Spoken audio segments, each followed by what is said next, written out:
На ТНВ новости Татарстана, в студии Алексей Калиничев. Здравствуйте. Вот о чем пойдет речь в этом выпуске. Анкоровские вкладчики пошли. Кто первый был вообще? В 5 пришла женщина. Начались выплаты клиентам Анкорбанка. О процедуре выплат Альбина Минибаева. Едут новоселы, лица их веселые. В отличие от почтового ящика, здоровья и счастья вам. Как новая высотка в Нижнекамске распахнула двери 80 семьям, увидел Радик Фортуна. Бюджет не на ремонт. Мы своими глазами увидели, насколько мы беззащитны. Как Конституционный суд республики решил, что разбитые дороги не противоречат Конституции Татарстана, узнал Рамиль Шайдуллин. Серый гусь и бурый медведь под угрозой исчезновения. Слава богу, что виды сохраняются шире, чем мы, казалось бы, даже ожидали. О редких и вымирающих видах расскажет Елизавета Пастухова.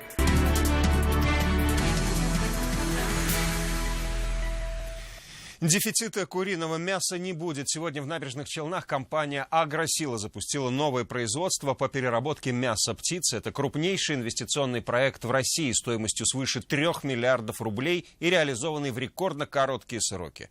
На открытии побывал Рустам Минниханов. Что его удивило, расскажет Альбина Асылгараева.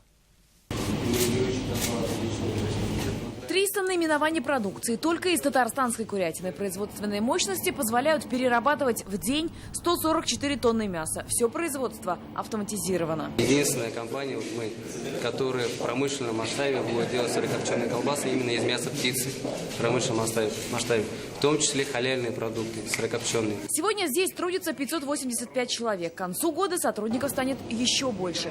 Проект рекордный не только по инвестициям, а это 3 миллиарда рублей, но и по срокам. Современность, перспективность и конкурентоспособность предприятия отметил и Рустам Минниханов. Рабочие места – это, доходы наших граждан, это налоги и это престиж, потому что нам важно, чтобы сегодня люди получали качественную отечественную продукцию. В скором времени запустится вторая очередь производства. Сейчас идет закупка оборудования, затем ждут монтажные работы. На проектную мощность комплекс выйдет к концу этого года. Это значит, что на республиканских прилавках станет больше курятины. В холдинге планируют расширить ассортимент до 500 наименований. Альбина Асылгараева, Ильшат Аюпов, Альберт Шафигуллин, ТНВ, Набережные Челны. И сегодня же в Челнах президент осмотрел производственные цеха компании «Кариб». Это авторизованный сервисный центр по ремонту КАМАЗов. Помимо основной деятельности, компания утилизирует автомобили всех марок и ремонтирует грузовую технику. Сейчас прорабатывается вопрос сотрудничества с коммунальными и дорожными компаниями по всей республике.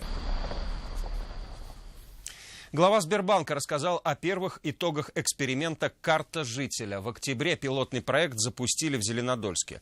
Город перевели на безналичные и бесконтактные расчеты с помощью многофункциональной карты. За время эксперимента оборот наличных средств сократился в 2 раза. Об этом Герман Греф сообщил на лекции студентам одного из московских вузов. За отказом от наличных будущее. Живые бумажные деньги в наших карманах должны исчезнуть. Деньги в кошельке или в кармане – это всегда риск, считает глава банка.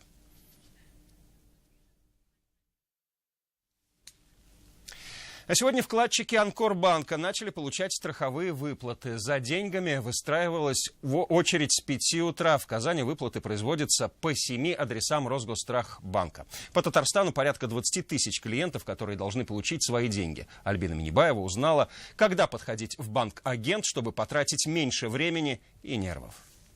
На целый день? Комбитом! Без 20:10. Здесь мы уже на улице стояли. Самыми нетерпеливыми оказались пенсионеры. Традиционно в очереди они с 5 утра. На черный день. Подождите, говорит, недельку. Успокоиться, говорит, маленько. Тех, кто решил руководствоваться принципом «бери, пока дают», уже к обеду собралось немало. Перед входом в Росгострахбанк по улице Шмидта образовалась очередь. Только здесь порядка 50 людей, но действительно очень сложно пробиваться. И здесь, если посмотреть внутри, уже больше Для того, чтобы хоть как-то систематизировать очередь, сами вкладчики уже утром составили список, и у каждого свой номер на ладони. Вот номера. С 7 пришли. Накануне агентство по страхованию вкладов объявило о начале выплат. Банком-агентом стал Росгосстрахбанк. Вопросы о порядке и месте получения денег можно задать по телефону горячей линии. В самом банке успокаивают и дают самый главный совет – не торопиться. Деньги по застрахованным вкладам можно получить в течение года. Первый день выплат. Выплаты будут проводиться в течение года. Для получения выплат необходимо прийти с паспортом. И все, никаких договоров, ничего не надо приносить. У нас есть реестр с суммами. Видите, как вкусно, хорошо с чаем. А это уже вкладчики Анкор-банка, которые основательно подготовились. Всего по Татарстану 20 тысяч клиентов, которые смогут получить застрахованные вклады до 1 миллиона 400 тысяч рублей. И по Казани деньги можно получить по 7 адресам Росгосстрахбанка.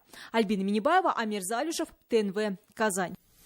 Тем временем бывший заместитель правления Татфондбанка Сергей Мещанов остается под арестом. Сегодня Фемида отклонила апелляцию его адвокатов. Самого Мещанова в зале заседания не было, и его представители просили изменить меру пресечения на домашний арест или подписку о невыезде. Суд оставил его в СИЗО.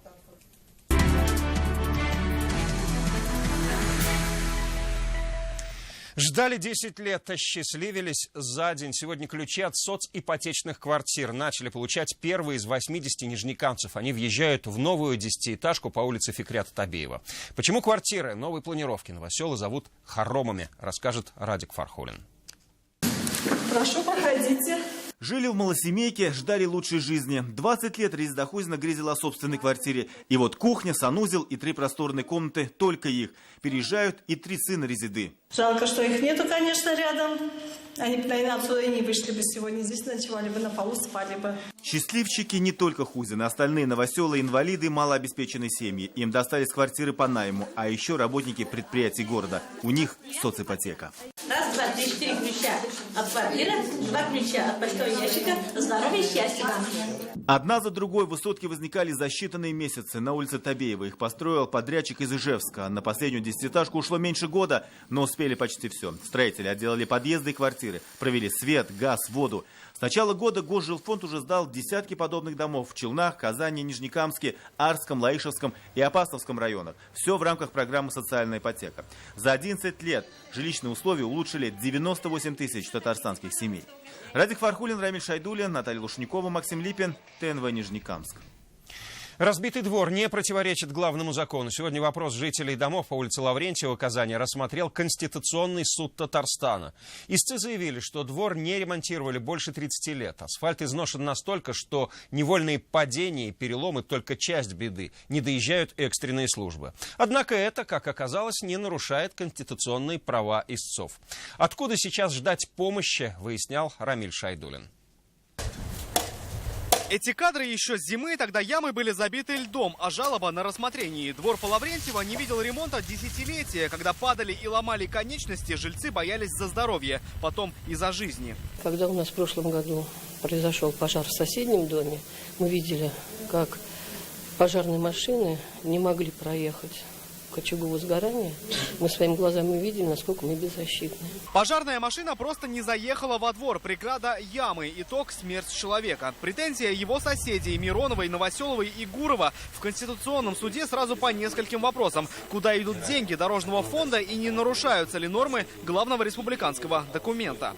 Признать пункт 3.3 порядка формирования и использования бюджетных ассигнований муниципального дорожного фонда города Казани соответствующими Конституции Республики Татарстан. Ремонта двора ждали в 2013 году, не дождались. Когда на Лаврентьево придет ямочный ремонт, опять же, зависит от жильцов. Законодательство предусматривает, финансирование не только из дорожного фонда. В принципе, может быть финансирование из бюджета. Дополнительные, средства могут направляться на финансирование дорог. Могут, привлекаться добровольные пожертвования. И части средств тоже частных физических и юридических лиц. Это тоже не запрещается законом. Как нам сообщили, в столичном исполкоме этого двора в списке ремонтируемых нет. Один из критериев отбора – это количество жалоб от жильцов. Получается, казанцам с Лаврентьева 28 нужно договориться и завалить письмами районную администрацию. Рамиль Шайдуллин, Ильшат Мухамедов, ТНВ, Казань. Главные пациенты. В Казани стартует большой медицинский проект. Сегодня врачам рассказали, как не грубить и не хамить пациентам. На что же сейчас жалуются больные, какой рецепт им готовят в республиканском Минздраве, узнал Сергей Хайдаров. Медсестра и нейропатолог между собой ругаться начали.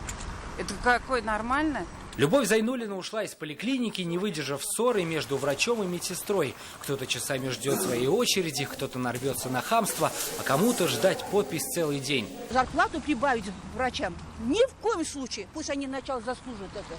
Это, наверное, не только я говорю. Они, как говорится, грубовато. Прийти с болезнью, а уйти с унижением. Ежедневно пациенты поликлиник сталкиваются с неудобствами и грубостью. Однако есть и другая сторона проблемы. Пациент ведь, когда уже идет к нам в больницу, чаще всего он уже страдает какой-то болезнью, а это всегда отражается на его эмоциональном состоянии, и он уже с негативным таким. Какой же выход из ситуации предлагает Минздрав республики? Для 300 руководителей поликлиник подготовили специальную программу. Не изменив свое сознание, свою ментальность, свое отношение к пациентам, к своей работе, к коллегам, мы не сможем стать командой, мы не сможем стать более эффективными. Позитивный опыт уже есть. В пример ставят ДРКБ. Здесь маленькие пациенты получают не только лечение, но и могут жить в бесплатной гостинице вместе с родителями. Построена эта гостиница была в 2013 году, и здесь есть абсолютно все, что нужно для жизни. Выход в интернет, кухня и даже игровая комната. За все время своего существования гостиница успела принять больше 5500 татарстанцев. В этом году врачи соберутся снова, чтобы поговорить уже о результатах. Важно приучить к вежливости всех, от гардеробщицы до главного врача. Сергей Хайдаров, Ильшат Мухаметов, ТНВ «Казань». Вы смотрите новости Татарстана, и вот о чем пойдет речь далее. Капитальный ремонт. Пришел в оздоровительные лагеря. Планируем капитальный ремонт 4, строительство 4 объектов. Где обновят, а где заново отстроят. Адель Кламиц. Бурый медведь под угрозой исчезновения. Слава богу, что виды сохраняются шире, чем мы, казалось бы, даже ожидали. О редких и вымирающих видах расскажет Елизавета Пастухова.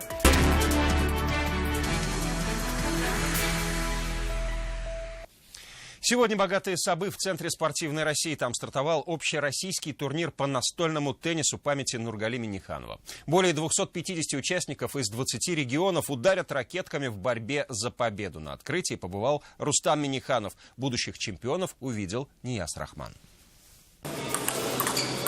Газиз Давлеев – надежда сабинского настольного тенниса. Свои 10,5 жизни посвятил любимой игре. Есть уже первые победы. Сегодня юный теннисист соревнуется уже с ребятами постарше. А за его игрой наблюдает сам президент. Нормально, не волновался. Играл как мог. Чего не хватило для победы? Движение, не размялся. Турнир памяти Нургали Минниханова уже давно вышел за пределы Татарстана. У соревнований всероссийский статус, и турнир дает возможность спортсменам получать новые титулы. 16-й год подряд это спортивное состязание уже стало российского масштаба. Здесь и мастер спорта можно выполнить, и в сборную попасть. Весьма привлекательный призовой фонд турнира – 1 миллион рублей. Именно поэтому в эти дни в Сабинский район съезжаются чемпионы, мастера спорта и начинающие спортсмены. Если для последних это возможность получить бесценный опыт, то для профессионалов доказать свое превосходство. 6-й год играю этот турнир, это как традиция уже здесь участвовать. Так как проходит Сабах, здесь мой дом, это соревнование обязательно. Надеюсь, что все получится, рассчитываю на свои силы. На большом манеже 8 игровых площадок. Их не хватило для всех участников, поэтому соревнования по настольному теннису проходят еще и в 2 сельских школах. Матчи будут длиться до победного удара. Нияз Рахман, Алексей Алексеев, ТНВ, Сабинский район.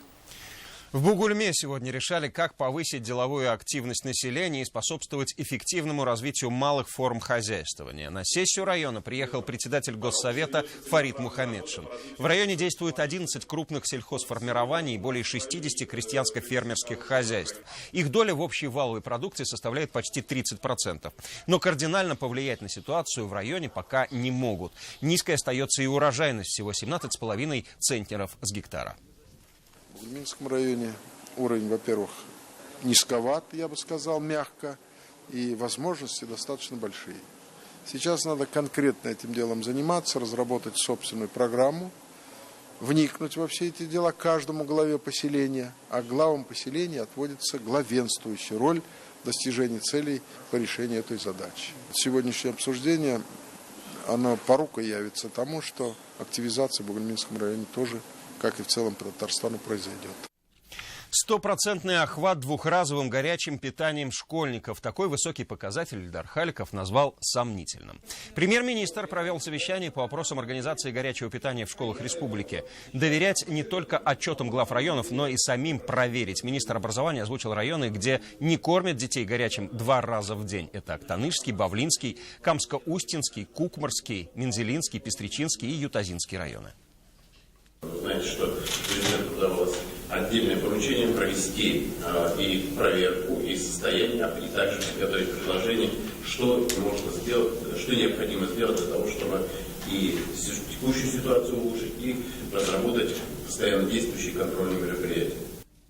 Тысячи татарстанских детей проведут летние каникулы в обновленных лагерях. Сейчас там идет капитальный ремонт. Большая перестройка придет в Агрызский, Бугульминский и Заинский районы. Как строители умело превращают советские постройки в современные комфортные корпуса, увидела Аделя Коломейц.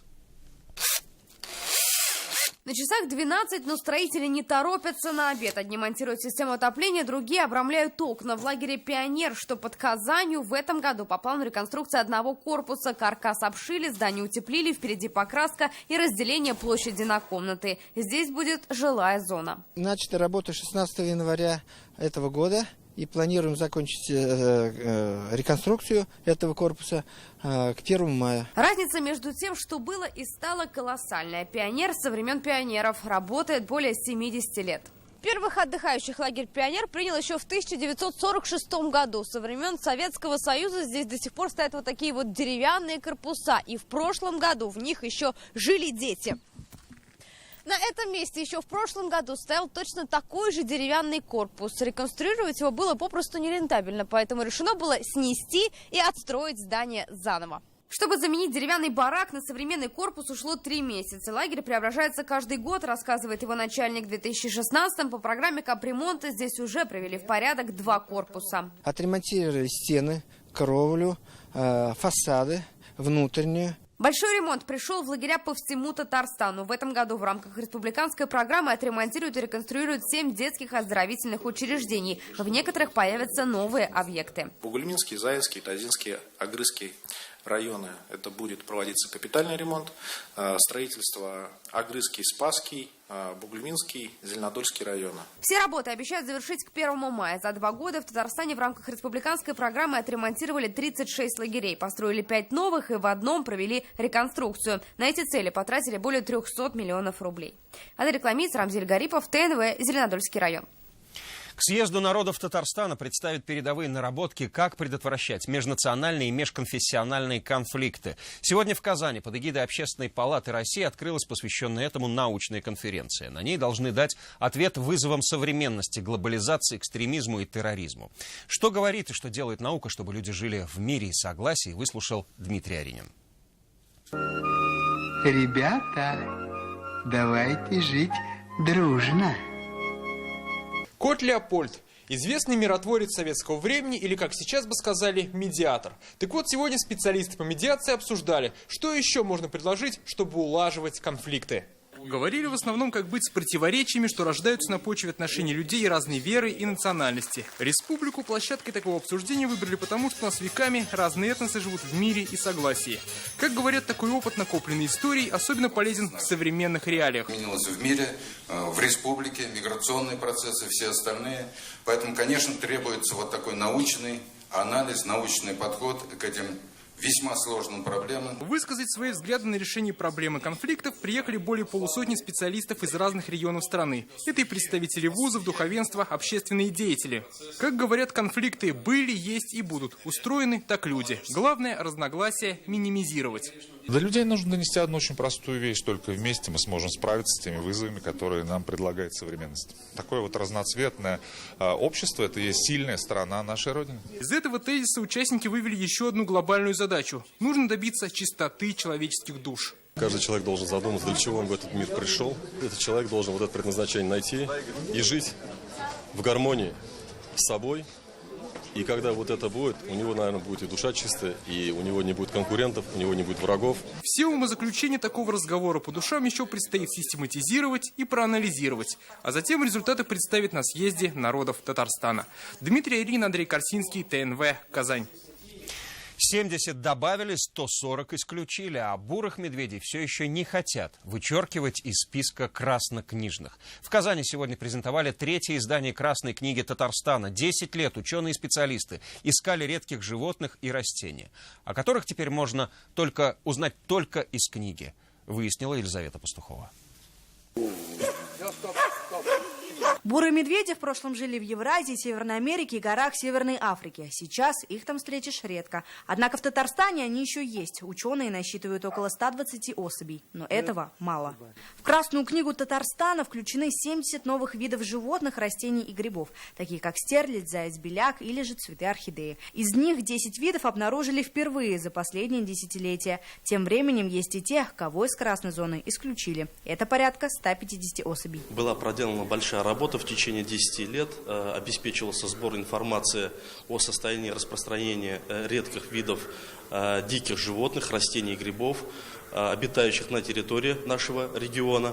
Осуществлялось непрерывное совершенствование нормативной правовой базы по вопросам ведения Красной книги Республики Татарстан. Животных из Красной книги можно встретить не только в заповедниках, но и в обычном лесу, например, зайцев-беляков. Их численность по итогам 2015 года снизилась с 70 тысяч до 7 тысяч. Всему виной, говорят специалисты, экология. Меньше корма, меньше защиты, но ученые не исключают и руку браконьеров. Слава богу, что виды сохраняются шире, чем мы, казалось бы, даже ожидали. В этом оптимизм, конечно. В новой Красной книге 758 страниц, и на каждой подробно рассказывается о редких и вымирающих видах животных, растений и грибов. Но для тех, у кого нет возможности приобрести Красную книгу в печатном варианте, всегда есть возможность зайти на сайт Министерства лесного хозяйства Республики Татарстан и уже там скачать Красную книгу на свой телефон. Елизавета Пастухова, Ильшат Мухаметов, Азат Смигулин, ТНВ, Казань.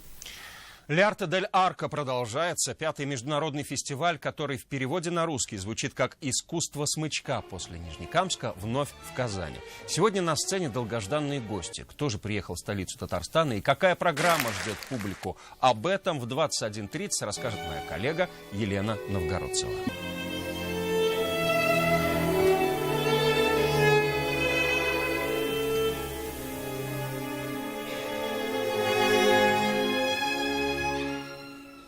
Вечерний эфир ТНВ продолжит программа «Вызов-112». Личности нападавших установлены. 1 задержан. Подробности погрома в торговых рядах «Алтын» через несколько минут. Ну а все репортажи этого выпуска можно увидеть на сайте нашей телекомпании. О деловых новостях республики прочитать в интернет-газете «Реальное время». Далее о спорте и о погоде. И до встречи в 21:30.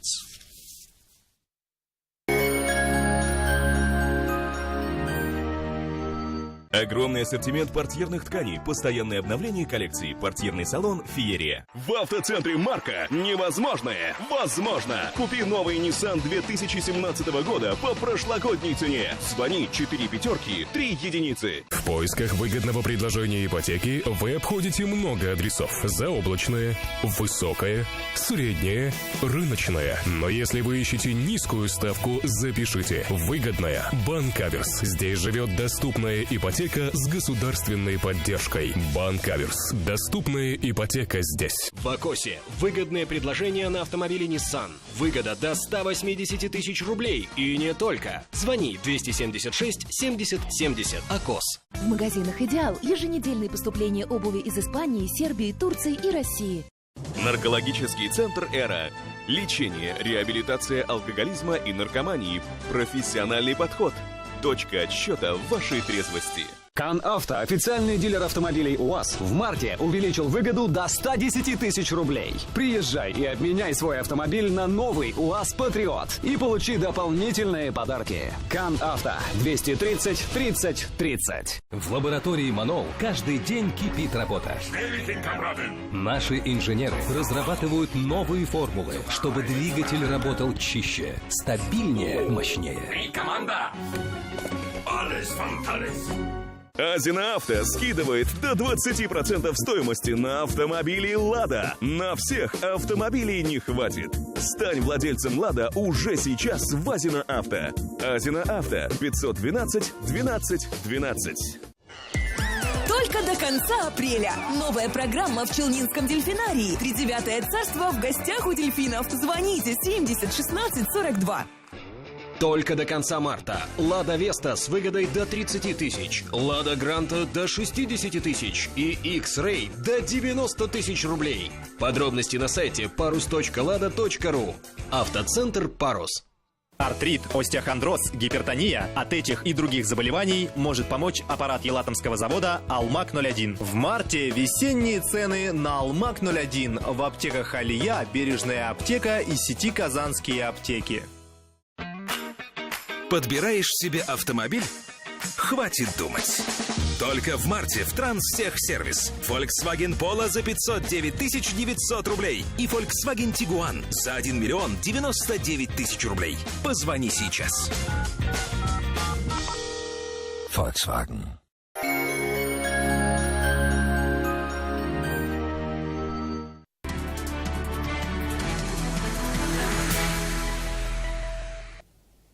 Добрый вечер. Время новостей «Спорт» на ТНВ. В студии Алмаз Гафиятов.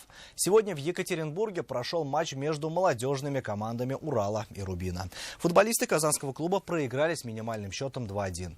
Основные составы выйдут на поле завтра в рамках 20-го тура российской премьер-лиги. Сейчас в турнирной таблице коллективы разделяют 10 очков.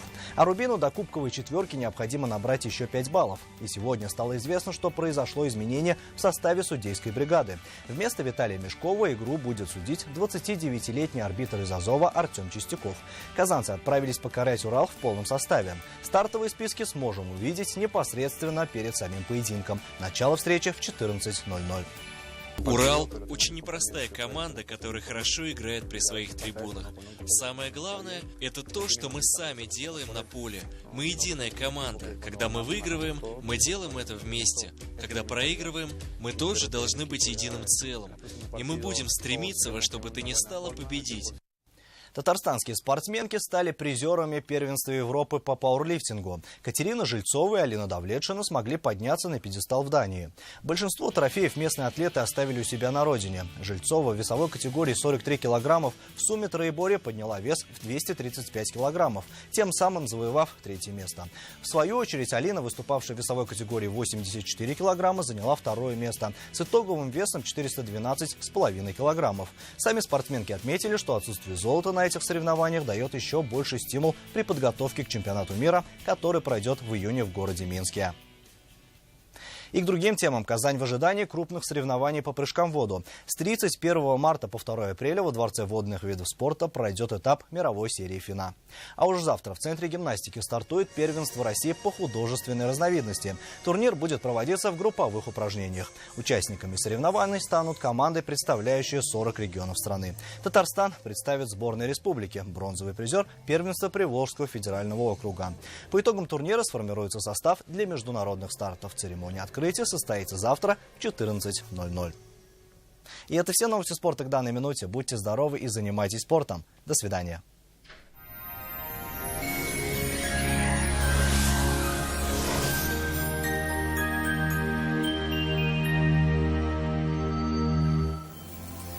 Здравствуйте! В эфире прогноз погоды. Ночные температуры по республике продолжают повышаться, дневные же остаются неизменными.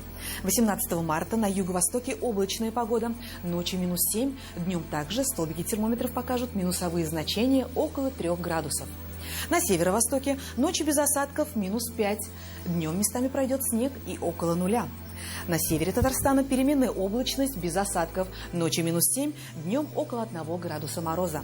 На северо-западе, в Арске, в Кукмаре-Балтасе облачно. Синоптики обещают небольшой снег. Ночью -4, днем 0. На юго-западе, в Болгаре, в Буинске, Дрожжаном также пасмурно. Ночью и днем пройдет снег, местами сильный. Ночные температуры -4, днем до 1 градуса выше 0. В центральных районах республики пасмурная погода. Местами пройдет небольшой снег. Ночью -5, днем 0. Пусть изменчивая погода не омрачит вашего настроения. Завтра в Казани облачная погода, пройдет снег. Температура воздуха ночью -2, -4, днем 0+2. Ветер южный, умеренный, 3-5 метров в секунду. Атмосферное давление 758 миллиметров ртутного столба, влажность воздуха 76%. В магнитном поле Земли без возмущений. О погоде все. В студии была Лейла Латыпова. Увидимся на ТНВ.